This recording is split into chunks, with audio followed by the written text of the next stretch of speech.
Vou pedir que todos, por favor, tomem seus lugares. Nós vamos dar início à segunda parte. Antes de assumir, eu gostaria apenas de repassar com vocês alguns avisos de alguns eventos que a gente tem no mês de fevereiro e adiante também. Vamos esperar o Heraldo colocar. E antes disso, eu já quero aproveitar e dar uma palavra para as nossas crianças, tá? Graças a Deus, porque a gente tem muitas crianças aqui. Mas eu vou pedir que vocês evitem brincar nas salas de aula e nos locais onde a gente tem uso, que sempre precisa ter organização ali. Então, evita, brinca no lugar aberto, cai lá fora, se divirtam, mas nas salas de aula, tá bom? A gente vai caminhar muito bem assim. Então, Heraldo, por gentileza, pode colocar para a gente. Lembrando aos membros que após o culto, hoje a gente vai ter uma breve sessão, mas todos estão convocados a permanecer, como foi avisado no domingo passado, tá bom? Então, se você tem interesse de estudar Apocalipse, quer crescer, compreender a interpretação equilibrada desse livro, ele é um livro simbólico e ele tem uma interpretação bem trabalhosa. Quer aprender mais isso? Às quintas, às 19 horas, a gente está se reunindo aqui. O pastor Mário está fazendo um excelente trabalho, ele é bem didático. Então, aproveita para aprender sobre esse tema. Também, se você quer participar das escalas de regência e condução do culto, só fala comigo que depois a gente vai organizar esse assunto. A gente precisa de mais ajuda. O Zenário e a Kelly, o Bruno e a Rose estão organizando aí um grupo para realizar acampamentos. Então, se você tem interesse em participar, esse aqui é acampamento, não é aqueles de beliche, água encanada, não, tá? É raiz mesmo. Barraca, água alagando o cobertor, ele nesse nível. Pode falar, Zenário. Pastor, a gente tem um grupo das pessoas que já foram gravar com a gente. Daí a gente vai colocar o link lá, se alguém quiser entrar. Perfeito. Participar, será bem-vindo. Perfeito, no grupo lá do WhatsApp. Isso. Também, dia 15, próximo domingo, a gente vai realizar a ceia do Senhor. Sabe que a gente vai estudar alguma coisa em números a respeito desse assunto? Então se preparem, exige preparo a gente participar da mesa do Senhor. Tá? Também no mês de fevereiro, após o período do carnaval, aí, semana que vem, Duda vai estar reiniciando os estados, depois do período do carnaval. Pode falar, Duda. As pessoas também estão perguntando, né, sobre participar e tal. Qualquer um que tiver realmente interesse, tá, pode participar. Aí, quero conhecer um pouquinho mais da minha voz, ver onde que eu poderia entrar, fala comigo, a gente prepara ele certinho, mas assim, é aberto, tá? A gente precisa realmente só dedicação ali do pessoal, né, para realmente conseguir fazer esse trabalho. Mas qualquer um que tiver interesse, fica à vontade, tá? E realmente vai ser um prazer servir o Senhor juntos ali com o Ministério do Canal. Pode levar o currículo, fazer entrevista. Vai ter que apresentar daí para a banca, coisa. Certo. O irmão Heraldo está fazendo um excelente trabalho em produzir, imprimir, disponibilizar para todos um boletim, está colocado ali na entrada. Sirva-se. Pegar o que você quiser, vai levar para alguém conhecido. A gente tem notícias da igreja, tem devocionais, tem algumas coisas importantes com respeito a missões, projetos e também coisas que estão acontecendo às vezes fora do Brasil, no Brasil. Então fique à vontade para você pegar na mesa que está de fora, tá bom? Tem aí uma foto de capa do primeiro pastor da vida, você fez, né? Obrigado. Fazer um rodízio, vários, né? Tá bom. Mês de março agora, as mulheres vão ter um encontro, no dia 14, se preparando aí para a chá da Dani. Pode falar.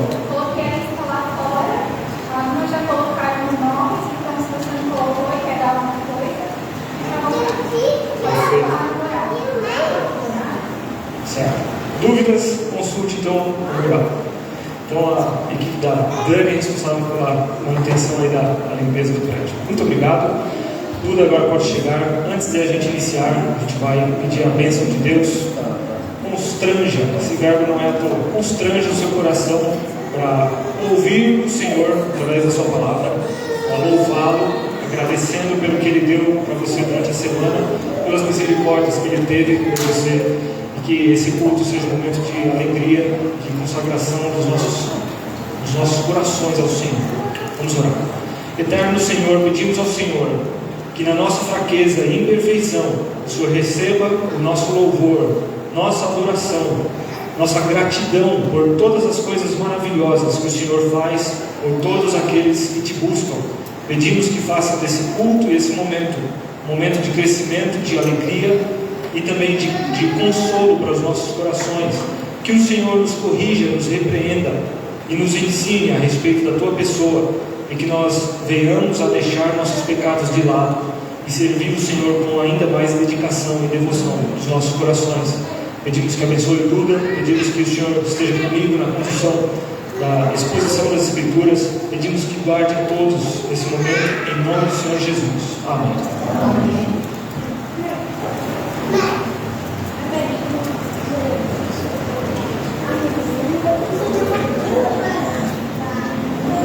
Muito bem, então antes de nós darmos sequência com os louvores, adoração ao Senhor, é importante também reconhecer os nossos irmãos aqui que estão sendo agraciados com mais um ano de vida, mais um ano de casamento, né? E hoje, essa semana, nós temos aqui a família do pastor Davi, né?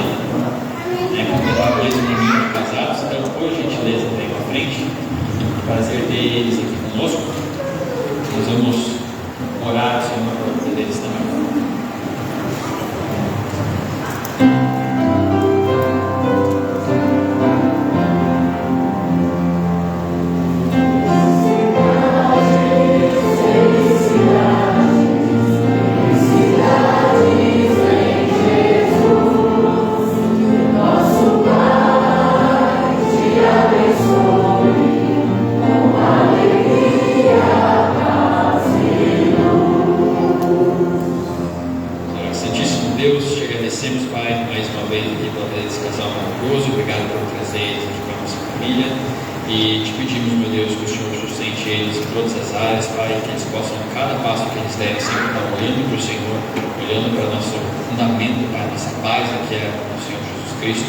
Todas as decisões que eles tomarem sejam realmente pautadas no Senhor, e que a tua graça, meu Pai, que dá muito mais aquilo que ansiamos, que desejamos, Pai, possa estar caindo sobre eles diversas vezes, meu Deus, eles possam estar sendo realmente abençoados grandemente por todo o trabalho que eles estão fazendo, e que tudo isso que acontece através da vida deles, Pai, recurse sempre em nome e glória do Senhor. Nós chamamos a tua proteção, a tua bênção para a vida deles, para todos nós, em nome de Cristo. Amém.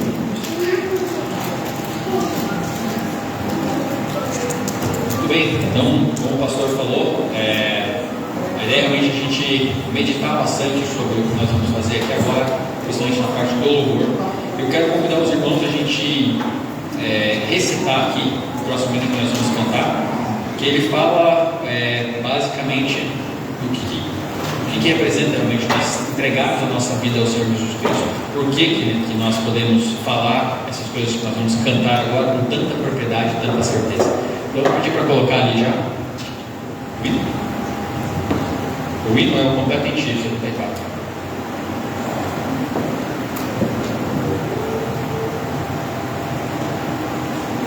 Certo?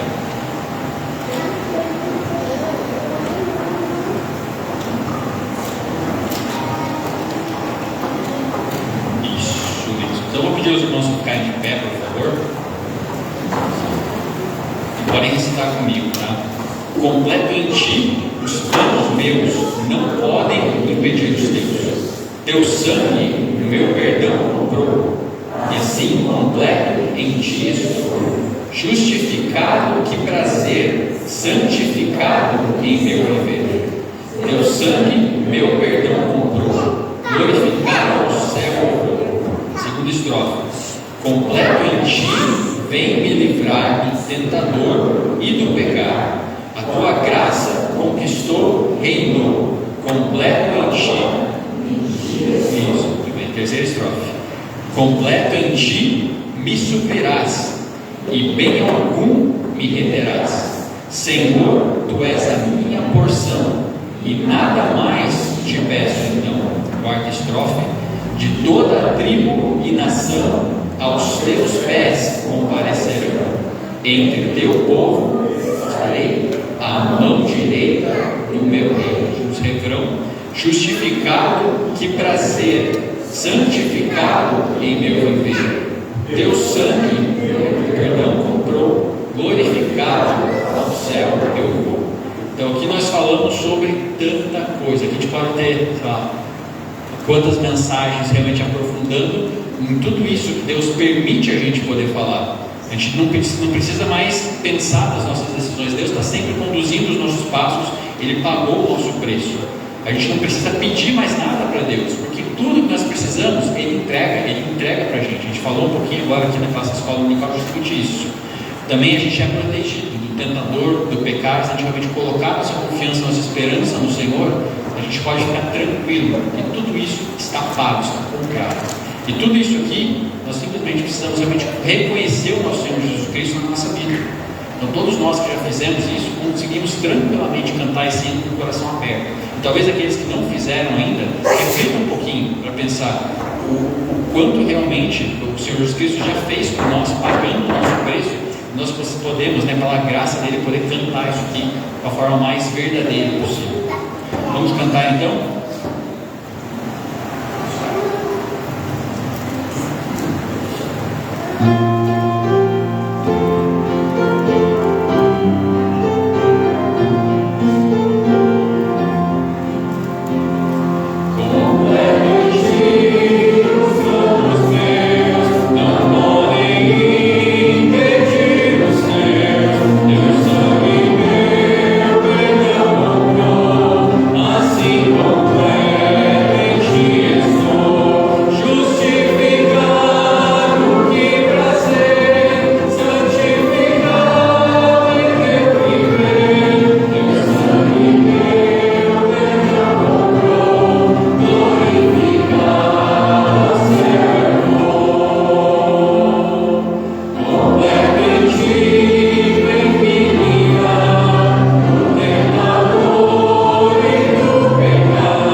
Podem sentar.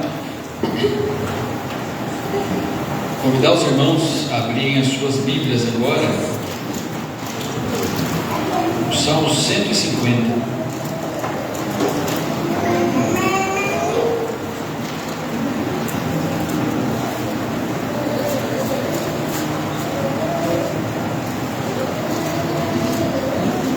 Convidar a congregação, a gente está lendo esse capítulo junto, ilustrando o quanto nós realmente devemos louvar nosso Deus, por que nós devemos louvar nosso Deus, por que nós devemos louvar nosso Deus.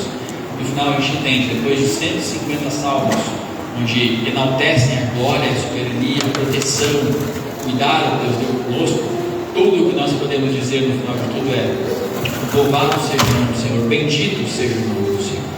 Então, para a gente não ficar naquele deixa na hora da leitura, eu vou escolher alguns nomes aqui. Eu pedi para o Zé Carlos, o Marquinhos, o pastor Davi, o Jairo, o Andrei e o meu querido Anderson. Então vamos fazer isso aqui na sequência: versículo 1, versículo 2, 3, 4, 5 e 6. Joia? Quando vocês forem ler, por favor, fiquem em pé. Louvai ao Senhor, louvai a Deus em seu santuário, louvai-o no firmamento do seu poder. Louvai-o pelos seus poderosos feitos, louvai-o consoante a sua muita grandeza. Louvai-o ao som da trombeta, louvai-o com saltério e com harpa. Louvai com símbolos sonoros, louvai com símbolos retumbantes. Louvai com símbolos sonoros, louvai com símbolos retumbantes. Versículo 4 ali, né? Louvai com anufes e danças, louvai com instrumentos de cordas e com flautas. Versículo 6. Tudo quanto tem fôlego, louve ao Senhor, louvai ao Senhor. Amém. Tudo ser que respira, na minha versão, louve ao Senhor. Vamos ficar de pé, vamos cantar mais alguns hinos. Próximo nós vamos louvar nosso Senhor por ser nosso mediador.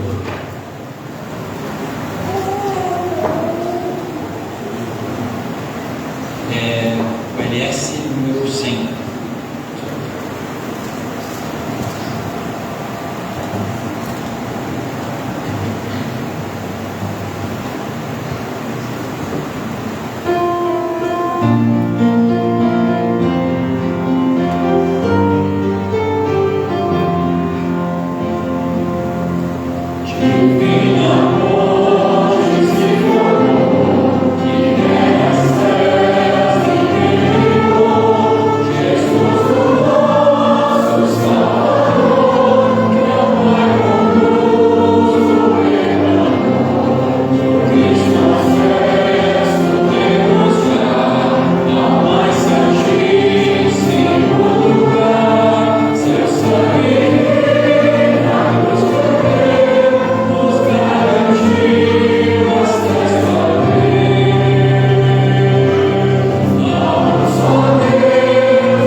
Santíssimo, que é a presença do nosso Senhor, na morte de Cristo, que rasgou o véu, nós podemos agora, né, ter acesso ao nosso Deus. Que maravilha!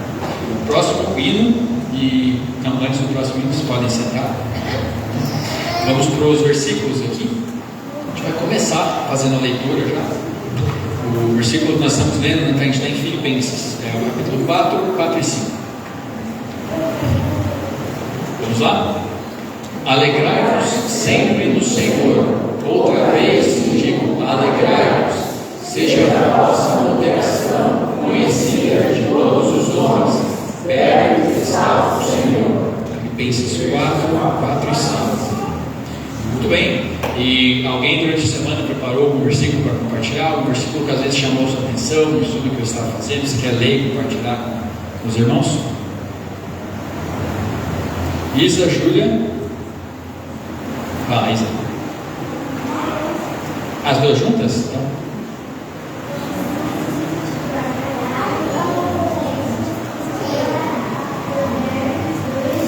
Muito bem. Mais alguém? Minha?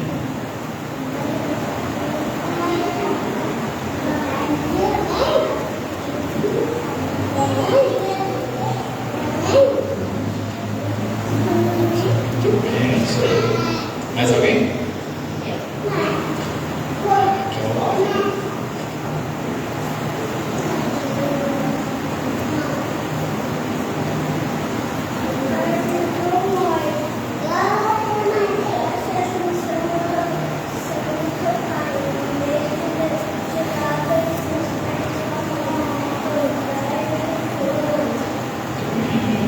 Importante, sem crianças. Alguém que tinha falado? Mais alguém?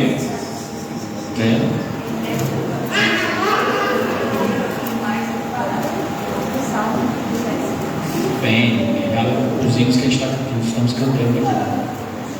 Mais alguém? Alguém quer ler um capítulo aqui? Salmos 119. Muito bem. Então tá, vamos para o nosso último hino da noite. Fechando realmente nosso período de adoração com os louvores. O hino digno é o Cordeiro, o LS 41.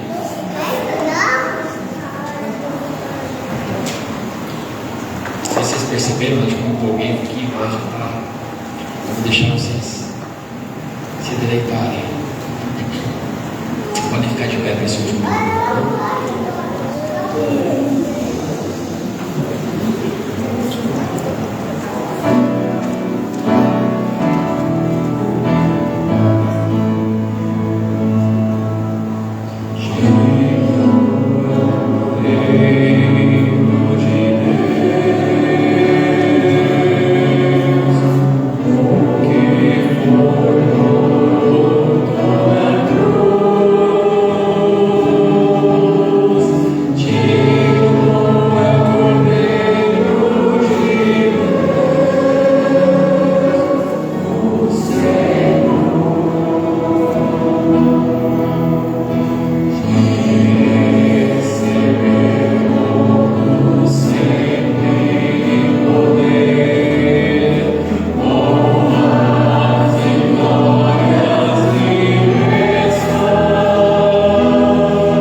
Gostaria de convidar todos para me acompanharem a Números 9, Números capítulo 9. A gente vai relembrar algo que você relembra sempre. Olha só, hein? Você relembra sempre. Então é um negócio que, apesar da gente sempre estar tentando lembrar, a gente tem uma forte tendência a esquecer. Por isso a ênfase, por isso a insistência em fazer esse algo estar presente na sua mente. Números 9, a gente vai apenas estudar hoje do verso 1 até o verso 14, que é exatamente a Páscoa, a instituição da Páscoa. Na verdade, não exatamente a instituição, mas a segunda comemoração dela na história de Israel. Vamos pedir que Deus nos ilumine, orando, pedindo a sabedoria dele. Vamos orar. Pai eterno, pedimos ao Senhor sua bênção para esse tempo, para que as nossas atenções não sejam dispersas, para que os nossos corações não estejam no reino deste mundo, mas que eles estejam presos ao reino dos céus. Nós o busquemos nesse momento. Que o Senhor nos faça absorvermos a Escritura, para que ela seja aquilo que vai nos guiar no dia de amanhã, quando chegarmos na vida normal, a vida ordinária. Pedimos ao Senhor sua luz, seu temor e a sua bênção, para que nós não apenas compreendamos na mente, mas que isso encontre espaço no nosso coração. Louvamos a Ti em nome de Jesus. Amém. Vamos ler então, primeiro até o verso 5. Acompanhe aí na sua Bíblia o que diz Números 9, verso 1. E falou o Senhor a Moisés no meio do deserto de Sinai, no ano segundo da sua saída da terra do Egito, no primeiro mês, dizendo: celebrem os filhos de Israel a Páscoa, a seu tempo determinado, no dia 14 deste mês, pela tarde, a seu tempo determinado a celebrareis, segundo todos os seus estatutos e segundo todos os seus ritos a celebrareis. Disse, pois, Moisés aos filhos de Israel que celebrassem a Páscoa. Então celebraram a Páscoa no dia 14 do primeiro mês, pela tarde, no deserto de Sinai, conforme a tudo que o Senhor ordenara a Moisés. Assim fizeram os filhos de Israel. Se eu perguntar para você quais eram os detalhes do rito da Páscoa, você saberia responder agora?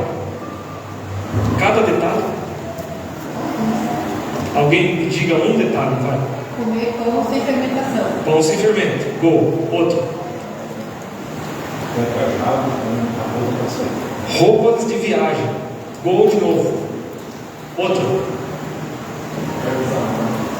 Tinha que ter ervas amargas junto com a refeição. Já deu até a pista, tinha que ter uma refeição. Só isso? Cordeiro, né? O centro da festa era o cordeiro. Você tinha que separar um cordeiro. Tem muito mais detalhes. Alguém saberia me dizer quanto tempo teria esse cordeiro de vida? Essa frase foi escrita. Quanto tempo de vida teria esse cordeiro? 1 ano. Um cordeiro de 1 ano. Podia ser macho ou fêmea? Não, tinha que ser macho. Outro detalhe. Quem não tivesse o que comer tinha que convidar seu vizinho, né? Exatamente. Você não podia comer um cordeiro que morasse você sozinho. Aí você matar um cordeiro de 50 quilos, você comer só a parte do entrecô lá, a carne mais macia e saborosa dele. Não, você tinha que chamar alguém para você comer o máximo possível desse animal. Tem mais coisas. Por exemplo, quanto tempo você teria que guardar esse cordeiro antes de sacrificá-lo para a Páscoa? Eu sabia que poucos lembrariam desse detalhe, ele passa batido. Mas você está vendo quantos detalhes aparecem aqui? Na verdade, ela foi instituída a primeira vez em Êxodo 12. Vamos marcar o texto aí. E eu quero pedir que você abra temporariamente lá em Êxodo capítulo 12, para que você lembre de detalhes a fundo. Esse texto que nós vamos ler agora foi a primeira Páscoa realizada na história de Israel. Aquele texto de Números foi a segunda. Então, veja ou tente perceber alguma diferença. Olha o que diz: no verso 3: Falai a toda a congregação de Israel, dizendo: aos 10 deste mês, tome cada um para si um cordeiro, segundo a casa dos seus pais, um cordeiro para cada família. Mudou alguma coisa em relação ao texto anterior? Mudou. Lá falar que a Páscoa era realizada no dia 14, aqui está falando que era no dia 10, você tinha que separar um cordeiro. Tem alguma coisa estranha, pastor? Não, não tem. Você apenas separava esse cordeiro. Ele ficava guardado por 4 ou 5 dias. Faça a conta aí, né? 4 dias, aguardando ser morto no dia da Páscoa. Continua, verso 4: Mas se a família for pequena para o cordeiro, então tome um só com o seu vizinho perto de sua casa, conforme o número das almas, cada um conforme o seu comer. Fareis a conta conforme ao cordeiro. Tinha que ter uma conta. Você ia calcular para que ele fosse o máximo consumido possível. Não podia deixar sobras. Continue, verso 5: Um cordeiro ou cabrito será sem mácula, um macho de 1 ano, o qual tomareis das ovelhas ou das cabras, e o guardareis até o 14º dia desse mês. E todo o ajuntamento da congregação de Israel o sacrificará, que horas? À tarde. Esse horário da tarde não era assim, tipo 2 horas da tarde. Não, era quando o sol estava quase se pondo. Era aquele finzinho de tarde. Especial esse horário, né? Fala a verdade, você não gosta daquela manhã assim, quando você começa a ver o sol despontando no horizonte? É uma luz agradável, né? Cheiro de café, é tudo maravilhoso. Nenhum barulho na rua, nem um tuxi-tuxi passando no carro lá, né? Nada perturbando. Aquela hora é especial. E o fim da tarde parece que é o irmão gêmeo. Assim, aquele finzinho de tarde, o sol amarelo lá, um lanchinho esperto, você tranquilo, num trânsito em Curitiba. Continue. Verso 7: E tomarão do sangue e poluão em ambas as ombreiras e na verga da porta, nas casas em que o comerem. Tinha isso no outro texto? Sabe por que não? Porque eles estão aqui no Egito ainda. Guarde essa informação, ela é importante. Eles estão no Egito. E naquela noite comerão a carne assada no fogo, com pães ázimos, com ervas amargosas a comerão. Não comereis dele cru, nem cozido em água, senão assado no fogo. Uma sugestão aí para a gente. E aí ele diz aqui: a sua cabeça com os seus pés e com a sua fressura. Fressura é a palavra em português mais antiga para vísceras. Então você tinha que assar ele inteiro. A gente tem estudado alguma coisa sobre sacrifícios nesses últimos domingos. Alguém pode me dizer qual era o nome do sacrifício que queimava tudo? Holocausto. Holocausto. Olam, aquilo que era queimado. Na tradução grega é aquilo que vai para cima. O holocausto. Essa é a única alusão na lei de Moisés em que o cordeiro que ia ser queimado em holocausto seria o centro da celebração e aquele do qual você comeria. Note outra coisa, verso 11, verso 10: E nada dele deixareis até amanhã, mas o que dele ficar até amanhã queimareis no fogo. Assim pois o comereis, os vossos lombos cingidos, os vossos sapatos nos pés e o vosso cajado na mão, e comereis apressadamente. Esta é a Páscoa do Senhor. Páscoa, a palavra hebraica para Páscoa é passagem. O Senhor passaria. Então, eles estão comendo com pressa, porque um evento maior e mais perigoso aconteceria. Então, eles tinham que comer rápido. E tinham que comer vestidos para a viagem. Estranho, né? Às vezes, a gente comeu vestido para a viagem, assim, mas é porque tinha um horário para chegar no destino. Então, a gente estava dando o máximo que podia, só aquele lanche ali para não cair desesperado, né? Mas nesse caso, a razão era porque eles iriam correr risco de morte. Nessa passagem, seria uma passagem perigosa. E agora nós temos a presença de sangue, você tinha que passar ele nos umbrais da porta, você tinha que comer aquele carneiro, o que sobrasse você tinha que queimar tudo, tinha que ter ervas amargas, muitos símbolos. Se você estivesse participando da Páscoa naquele momento, provavelmente você não entenderia. Eu fiquei na classe hoje ali com os meninos. Vocês estão me entendendo? Estão entendendo o que eu falei? Eu não estou entendendo que você não está entendendo? Nada. Aí eu falei, não entendeu nada do que ele escreveu.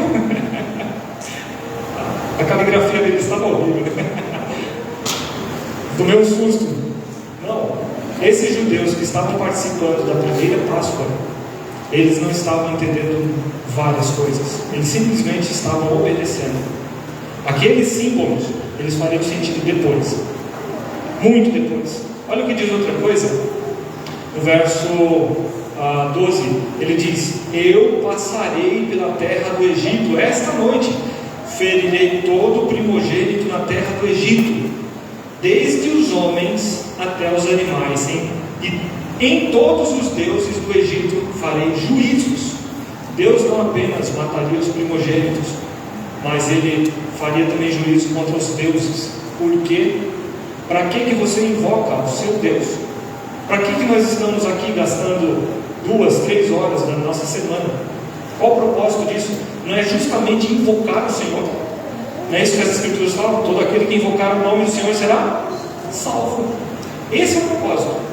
Então, com qual propósito nós gastamos esse tempo invocando o Senhor? Antes de tudo, nós queremos a misericórdia dele, para nós não sermos consumidos por causa da ira de Deus. Segundo, nós temos as bênçãos dele, nós temos o cuidado desse Deus, nós aprendemos quem é ele nas pregações, nós agradecemos esse Deus através dos cânticos, e você não o ouve nesse momento, e nem o vê, mas você vive na sua semana experimentando o poder dele. Você vai depender dele, e se você não fizer isso, em algum momento ele vai levar você em uma situação em que você vai ter que depender dele. Com algumas eu já cheguei, olhei para um lado, olhei para o outro, tinha conta para pagar, R$0 na conta. E aí o que sobrou? Os joelhos. Meu Deus, agora eu fiz tudo que eu podia. Se tem 1 hora agora para o Senhor me valer, a hora chegou. E no dia seguinte, inexplicavelmente, aparecia, muitas vezes até o valor exato da conta que eu precisava pagar. Essas histórias se repetem na história, se repetem muito.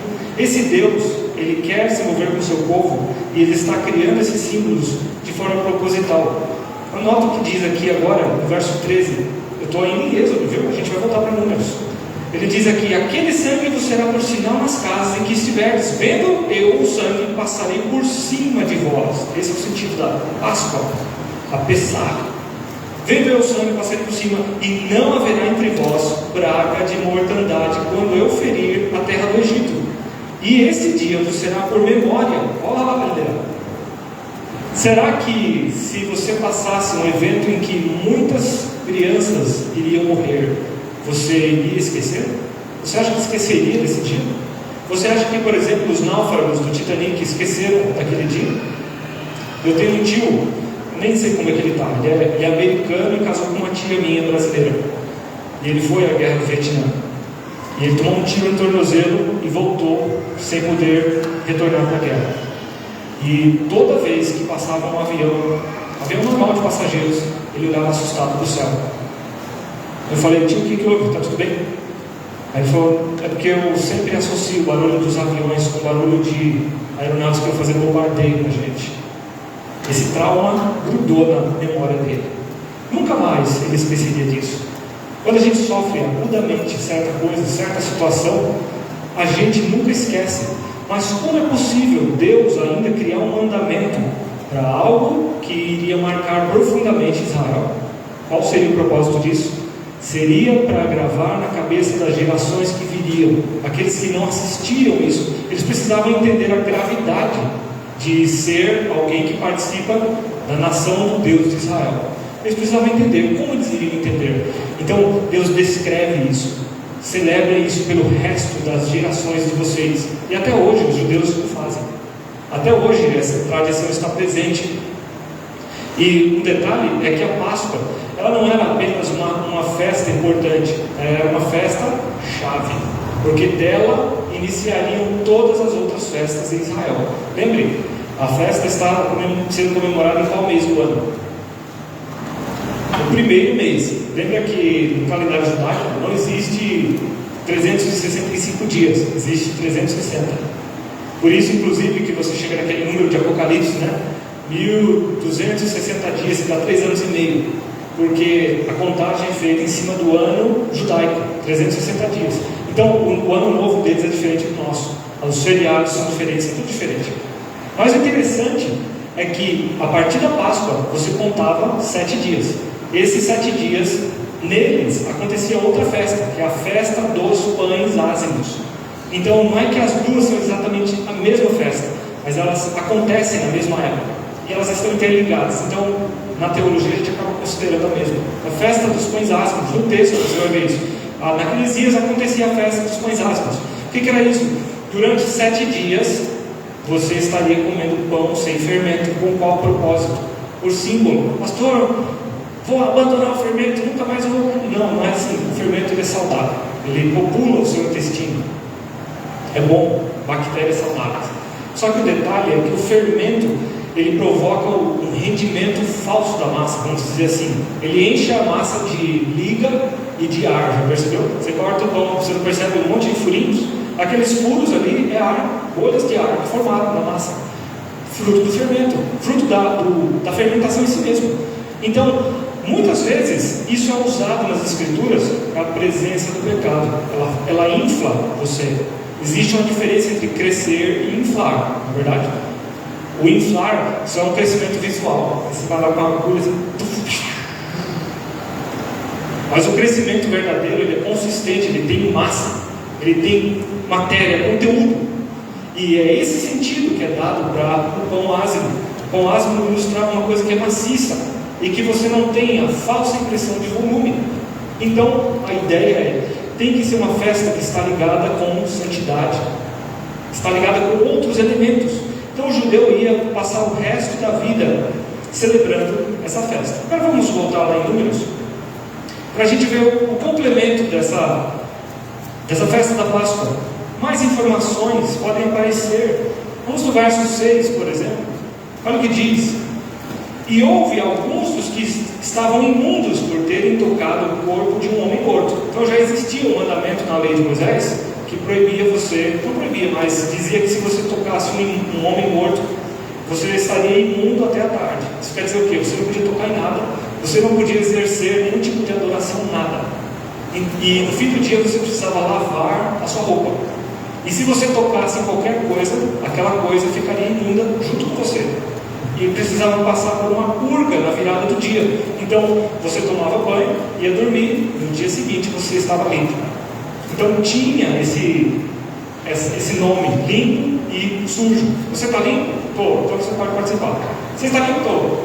E assim era, sempre em Israel. E de maneira que sempre quando você estava imundo, você tinha que declarar publicamente isso. Os leprosos, por exemplo, eles precisavam andar com a mão na boca, aqui em cima do bigode, avisando: leproso, impuro, impuro. As pessoas já ouviam aquilo, todo mundo já se afastava, deixava ele passar, e todos voltavam ao seu dia. Existia um ritual para que evitasse contaminação desse povo. Como esse Deus cuida do seu povo através das leis. Então, vamos aprender algumas coisas a partir do verso 6. A gente já leu essa primeira parte. Olha a metade do verso 6 que diz: e não podiam celebrar a Páscoa naquele dia, por isso se chegaram perante Moisés e Arão nesse mesmo dia. E aqueles homens disseram-lhe: imundos estamos pelo corpo de um homem morto, porque seríamos privados de oferecer a oferta do Senhor a seu tempo determinado nos meses dos filhos de Israel. E disse-lhes Moisés: esperai aqui, e eu ouvirei o que o Senhor vos ordenará.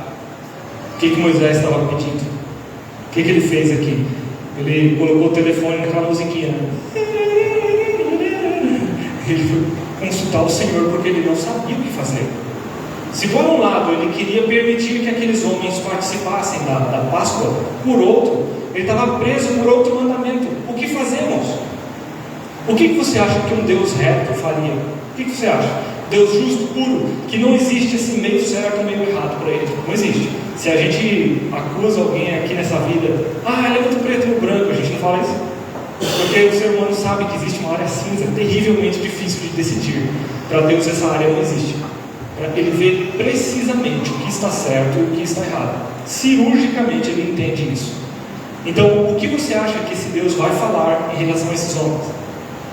Proibido! Está imundo! Você está imundo na hora errada! Você tinha que ter deixado o corpo do seu parente lá, apodrecendo para as aves do céu comer. Vamos ver o que o Senhor falaria, ou falou, né? Verso 9. Então falou o Senhor a Moisés: fala aos filhos de Israel, dizendo: quando alguém entre vós ou entre as vossas gerações for imundo por trocar um corpo morto, ou achar-se em jornada longe de vós, ou seja, Deus já tocou em outro detalhe ainda, que nem estava parado na pergunta. Se está viajando, foi para a praia no fim de ano, não conseguiu chegar em Jerusalém para comer a Páscoa, não conseguiu estar perto do tabernáculo para comer a Páscoa, e tocou no defunto. Continuemos aqui, verso 11. Contudo, verso 10 afinal, contudo ainda celebrará a Páscoa ao Senhor. Você acha que se essa festa não fosse realmente importante de ser celebrada, Deus abriria uma exceção? Ele está abrindo uma exceção. A própria palavra dele deixou de ser Deus. Sabia, contradiz a si mesmo. Não, lembre que Deus, quando Ele cria regras, Ele não está preso a essa regra. Contanto que isso não fira o seu caráter, Ele pode mudar a regra que Ele quiser. Mas o seu caráter está ainda ilibado, intocável. É o mesmo Deus Santo. Mas o que Ele está fazendo aqui ao permitir que uma pessoa imunda participe da Páscoa? O nome começa com M e termina com córdia. Que palavra é essa? Pois é. Continue. Verso 11. No mês segundo, no dia 14, à tarde, a celebrarão com pães ázimos e ervas amargas a comerão. Ou seja, Deus está reforçando o mandamento original. Porém, quando um homem for limpo e não estiver em viagem e deixar de celebrar a Páscoa, essa alma do seu povo será extirpada, porquanto não ofereceu a oferta ao Senhor a seu tempo determinado. Este homem levará o seu pecado. É moral em Israel você não participar da Páscoa. Era um dever moral, era certo. E agora Deus às vezes, esse homem vai morrer se não participar. E quando um estrangeiro peregrinar entre vós e também celebrar a Páscoa ao Senhor, segundo o estatuto da Páscoa e segundo o seu rito, assim a celebrará. Um mesmo estatuto haverá para vós, assim como para o estrangeiro, também para o natural da terra. E a explicação disso é porque eles tinham sido estrangeiros na terra do Egito. Então Deus agora abarca todos os que quiserem participar daquela cerimônia, participassem. Se você estivesse em Israel e você quisesse viver o modo de vida judaico, você podia participar. Vá em alguns países do mundo agora e veja se você tem abertura para tudo o que o nativo tem. Vá lá, tenta lá. Vai em Israel, por exemplo, lá no Tech Union, aquela universidade tecnológica de Haifa. Uma vez eu lendo lá, né, para ver se eles tinham algum tipo de curso, você vai ter uma seção no site deles que é tudo em hebraico. E naquela seção existe um grupo de estudos que não tem para os estrangeiros. Ou seja, eles selecionam a nata do conhecimento que eles produzem para os seus, apenas os seus. Aqui nesse momento Deus não está fazendo essa divisão. Qualquer um que quisesse podia participar. Tá bom, pastor, entendi a Páscoa, entendi a festa, entendi que tem que ter pressa, um animal de um ano, tem que selecionar no 10º dia, matar no 14º, tinha lá o sangue na porta, mas eu vou amanhã trabalhar. De fato, o que isso significa para mim? Bom, uma das coisas que significa para você é que ela foi cumprida de forma permanente e completa no Novo Testamento. A Páscoa, ela era um símbolo que rabiscava uma sombra. E essa sombra estava dando pistas de algo no futuro. Quando o Senhor Jesus vem, muitas coisas em comum acontecem. Por exemplo, o momento em que ele morre, ele podia ter morrido em outra época. O Pentecoste, por exemplo, acontece 50 dias após a Páscoa. Por que ele morreu perto do Pentecoste? Não, ele morre exatamente no dia da Páscoa. Curioso, né? Você vai ver que há um preparo desse Cordeiro de Deus, que a gente chama. Há um preparo. Ele tem um momento entre o seu povo, ele oferece o seu reino. Maria Madalena, a que tinha 7 demônios dentro dela, e ela, com grande gratidão ao Senhor, lava os pés do Senhor, chorando e enxugando com seus cabelos. E ela gasta um remédio caríssimo, que tinha um preço altíssimo, que você poderia usar para comprar uma casa hoje quase. Ela gastou todas as suas economias e ela usou aquilo para ungir o Senhor. E o Senhor fala: está preparando meu corpo para ser dado por vós. Os discípulos lá, todo mundo: mesmo? Está igual eu ontem aqui, né, quando o Gus e a Giovana contaram que eles estão esperando outro bebê, né? E aí eu fiquei uns 7 segundos assim, falei: nossa, tá todo mundo alvoroçado assim, né? Outro bebê! Os discípulos demoraram para entender o que aquele Cordeiro de Deus faria. Nós assistimos isso por ler as Escrituras e por saber que esse Cordeiro, ele foi imolado pelo próprio Deus. A Páscoa mais importante foi celebrada pelo seu Pai. O seu Pai o mata. Deus mata o seu Filho. Hoje, a gente vê no texto que eles tinham que manter essa memória viva. E quando nós lemos o Novo Testamento, qual é a frase que aparece, que grita no texto lá em 1 Coríntios? Fazer isto em memória de mim. Então, os judeus tiveram de lembrar do Cordeiro Pascal até Jesus. A partir dali, eles teriam que lembrar do principal, o Cordeiro completo. E nós vamos fazer isso pelo resto das nossas vidas. Enquanto o Senhor não voltar, a gente tem o dever de manter isso. Então, se por aquele momento eles tinham memória sobre a morte dos primogênitos e o juízo sobre o Egito, quando a gente toma a ceia, quando a gente participa e celebra o nosso Cordeiro Pascal, Jesus Cristo, a gente está agradecendo a Ele pelo que Ele fez, mas a gente está também ansiando pelo juízo. Anunciais a morte do Senhor até que Ele venha. O que Ele vai fazer quando Ele voltar? Vai chegar na terra lá: pessoal, estava com saudade. É assim? Não. Ele vem sobre as nuvens e todo olho o verá, e toda a carne se lamentará pelo Filho de Deus. Então, o Senhor Jesus, o Cordeiro Pascal de hoje, o que cumpre todas as promessas, ele vem para juízo. E nós agradecemos isso ao participarmos da mesa do Senhor. Ainda, outra coisa nós podemos notar, de aprendizado para nós, é que eles precisavam comer todo o cordeiro. O cordeiro, ao ser ingerido por eles, fazia duas coisas. Uma delas era alimentar os seus corpos, literal, né? A outra era saciar a sua fome. Parece ser a mesma coisa, mas você pode comer e não ser saciado, verdade? Ele era comido e saciava aquele que comia. E o Senhor Jesus, quando vai fazer a ceia, a primeira ceia, ele diz o quê? Tomai, comer, isto é o meu corpo. Claro que nós não somos canibais, não vamos chegar a dar uma mordida no braço do Senhor. O Senhor mandou a gente se alimentar do Senhor. Esse é o entendimento da teologia católica romana. Mas o Senhor muitas vezes diz: eu sou a porta, eu sou o aprisco, eu sou o pastor, eu sou a luz do mundo. Ele é um monte de coisas. A gente está vendo que são figuras de linguagem. E ele, quando diz: eu sou o pão, ele está dizendo: eu alimento você. Isto é o meu sangue que é dado por vós. Representa uma figura. Beba isso como quem dizendo: você vai se alimentar de mim. E como, de fato, na prática, nós nos alimentamos do Senhor? Nós nos alimentamos primeiro entendendo quem Ele é. Se você serve Deus e você não estuda o seu Deus, você vai traí-lo muitas vezes. Então, o objetivo ao ler as Escrituras é entender quem é Deus, como Deus age nesse momento e nesse outro momento. Olha essa história confusa. Um homem que traz sua esposa, não sei o quê. Olha esse outro aqui, um rei que era tudo torto, Deus teve misericórdia. Olha esse outro aqui que foi morto por Deus porque fez isso. Você vai entendendo quem é Deus. Na medida que a gente entende quem Ele é, a gente consegue servi-lo melhor. A gente, uma vez que se alimenta dEle, vive quando Ele habita em nós vivemos por Ele. Então, nós podemos crescer e nos saciar. Quando nós vemos quem Jesus é em face de todos os grandes homens desse mundo, gente que compra um monte de bens, tem dinheiro sem limites, e elas não têm a mesma satisfação que nós podemos ter no nosso Cristo.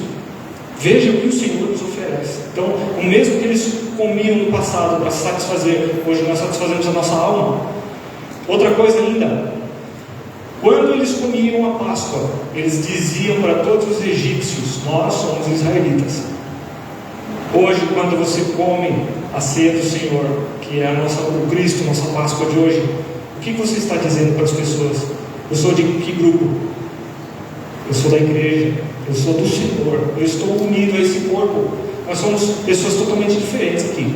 Alguns aqui gostam de muita gente, outros gostam de ninguém. Mas todos nós estamos aqui juntos, não estamos? Pelo mesmo objetivo, o mesmo Senhor. Um só Senhor, um só rebanho, um só batismo, unidade. É isso que o Senhor nos deu, por nós termos o mesmo Cristo. Um cordeiro que nos fez um monte de gente diferente. Vou começar pelos casamentos aí, né? Onde tem mais chance de dar errado, o Senhor pode unir o seu casamento. Uma vez que você tem uma esposa e irmã, como é dito por Paulo, né? Eu também não tenho direito de ter uma mulher e irmã, e falo. O Senhor, o Cordeiro Pascal, nos une. E por último, uma grande lição que nós podemos levar: os israelitas não tinham opção. Eles não tinham que decidir se eles comiam ou não o Cordeiro Pascal. Eles precisavam comer. E quando a gente vai para o Novo Testamento, essa mesma ênfase é dada para participarmos da mesa do Senhor. Lá Paulo diz: examine-se, pois, o homem e coma. Não é um pedido, ele está dando uma ordem. Examine-se, ou seja, vá se examinar primeiro. Olha, vasculhe o seu coração, veja quem você é, tente descobrir os reais motivos. Por que você comprou essa coisa? Ah, não, porque eu precisava. Só que às vezes a razão não é porque você precisava. Lá no fundo do seu coração, é porque você queria. É porque você queria. Ah, comprei essa luzinha nova para o meu carro. Por que você precisa? Não, porque vai iluminar diferente. É porque você gosta. Confessa. Assim como se você estiver um dia fazendo qualquer coisa por causa do seu orgulho, confessa que é por causa do seu orgulho. Derrame diante do Senhor: meu Deus, eu sou tão fraco nisso. Eu já tentei ser forte, não consigo. Eu sou isso. Se o Senhor não me mantiver vivo pela tua graça, pela tua misericórdia, você pode me matar agora. Eu mereço. E você vai fazer isso repetidas vezes, porque você vai merecer. Não merece, se não merecer agora, relaxa. A semana inteira tem aí para você fazer besteira. Não faz não, mas se acabar fazendo, lembre-se que esse Senhor, Ele é aquele que quer que você participe da mesa dele. E para participar da mesa dele, você pode ser estrangeiro, você pode ter pegado um defunto, você pode ser quem for. O que Ele quer? Que você participe a si mesmo. E nem que seja na hora, confesse os seus pecados, mas não deixe de participar. Então é conversa fiada que eu não preciso de igreja para servir Deus. Mentira. Precisa, porque Ele inventou isso. E aí? Eu não tenho que participar da ceia sempre. Eu tomo uma vez lá a cada 2 anos e está tudo certo. Entendi. Você está querendo um passaporte para um pecado escondido. É isso que você quer. E não quer aquela autoavaliação constante, todos os dias. As suas intenções, todos os dias. Então, você tem dever. Não apenas pode. Se você crê no Senhor Jesus, foi batizado, está frequente numa igreja, em comunhão com Deus e com a sua igreja, você tem o dever de participar. Então, isso implica que você também tem o dever de estar se limpando sempre dos seus pecados. Não deixe de levar uma vida de confissão, de arrependimento, de contrição. Deus vai aceitar o seu sacrifício quando você vier aqui louvado e agradecido pelo que Ele fez por você. Amém? Louvado seja o Senhor. Vamos orar. Eterno Deus, agradecemos a Tua misericórdia por nós, por Jesus Cristo, o Cordeiro Pascal, que é muito mais completo e perfeito do que os cordeiros que foram imolados no passado, e muito mais perfeito do que o sangue nas ombreiras das portas, aquele que foi visto pelo anjo da morte. Nós sabemos que o Senhor, sendo o Cordeiro que derramou o seu sangue não apenas na ombreira da porta, mas na terra, à vista de todos, que foi aquele que deu a sua vida, que sofreu por nós, nós agradecemos profundamente ao Senhor por seu sacrifício e pedimos a força para nós honrarmos o máximo que nós pudermos esse sangue e esse sacrifício. Nós agradecemos a Tua bondade por nós e pedimos a Tua bênção sobre nós nessa semana, em nossos trabalhos, em nossas famílias, nossas vidas. Em nome do Senhor Jesus te agradecemos. Amém. Nós vamos cantar o hino 179. Para a gente encerrar, após o hino, o culto estará encerrado e os membros estão convocados a permanecerem. Aos demais, Deus os abençoe.